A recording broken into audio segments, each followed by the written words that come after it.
One of the common misunderstandings about Buddhism is that Buddha said life is suffering. Now one can think, why Buddha speaks about suffering? Why Buddha is so pessimistic? Isn't there anything to be happy about life? There are happy experiences that we gain in life. Why Buddha can't speak about this?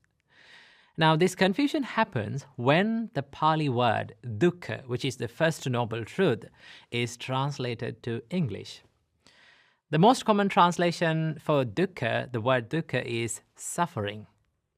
From this one can think, okay, the Buddha says life is suffering.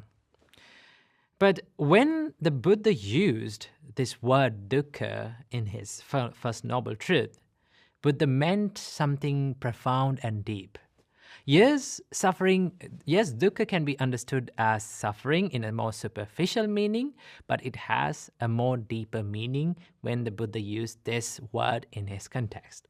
So I want to show you from this video what actually Buddha meant by when he said life is dukkha.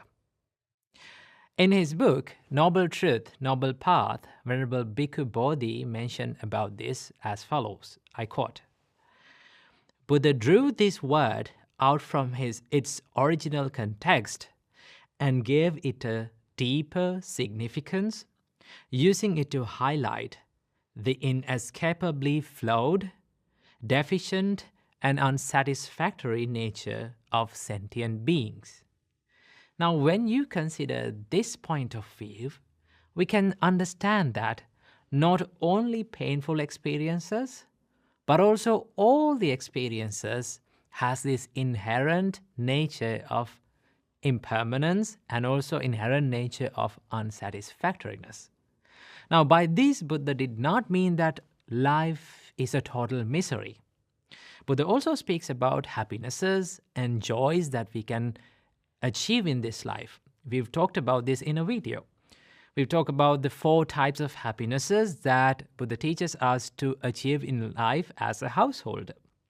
Now, Buddha saw that there is happiness in life, there is these happy experiences in life, there are these painful experiences in life, and also there are these neutral experiences in life. But when you take a closer look at all these experiences, be it a happy experience, be it a painful experience, be it a neutral experience, all of these experiences has one thing in common, one nature in common, and that is these experiences are subject to change. They become impermanent. And as they are fleeting and as they are transient, these experiences cannot give a person a complete satisfaction, right? Because we experience these feelings and experiences, and we think this will last forever. But the true nature of every experience is that it is subjected to change. As it is subjected to change, it doesn't give you the fullest satisfaction. When you are not satisfied with that experience, there is suffering, right? Always unsatisfaction is something that is missing in your life, right?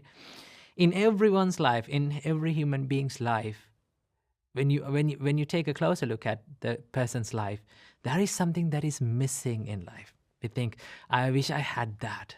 I wish I had this, right? I wish I could do that and this. This unsatisfied nature is what makes the suffering. So the Buddha mentioned this in his sutras, but the Buddha said, Yada niccang tan dukkhang. What is impermanent is suffering.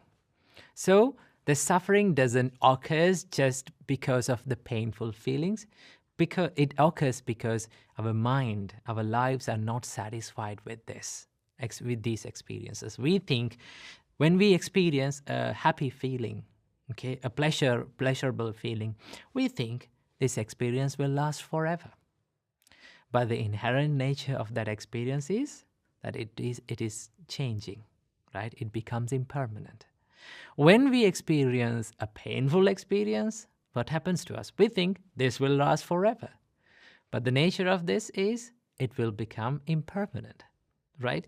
So There's a nice quote that I read recently about this suffering. It says, impermanence doesn't make us suffering. Wanting things to be permanent when the inherent nature of everything is impermanent is what makes us suffering, right? So wanting things to be permanent is what we call the cause of suffering.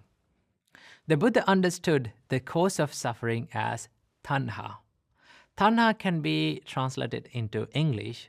One of the closest translation to tanha is the thirst, right? That means there is this unsatisfied nature. When you consider the word thirst, it has this nature of unsatisfied nature, looking for something, yearning for something, right? So understand that when the Buddha used the word dukkha, he did not only refer to these physical unpleasant feelings, but he used this word to give you an idea about this unsatisfied nature of all these experiences. So it is much better to learn the word dukkha as it is and learn it and use it without translating and understand the meaning behind it. So I hope you got some idea about the word dukkha and what actually the Buddha meant by the word dukkha. So I wish you all, may all of you be able to realize the Four Noble Truths in this life. Namo Buddhaya.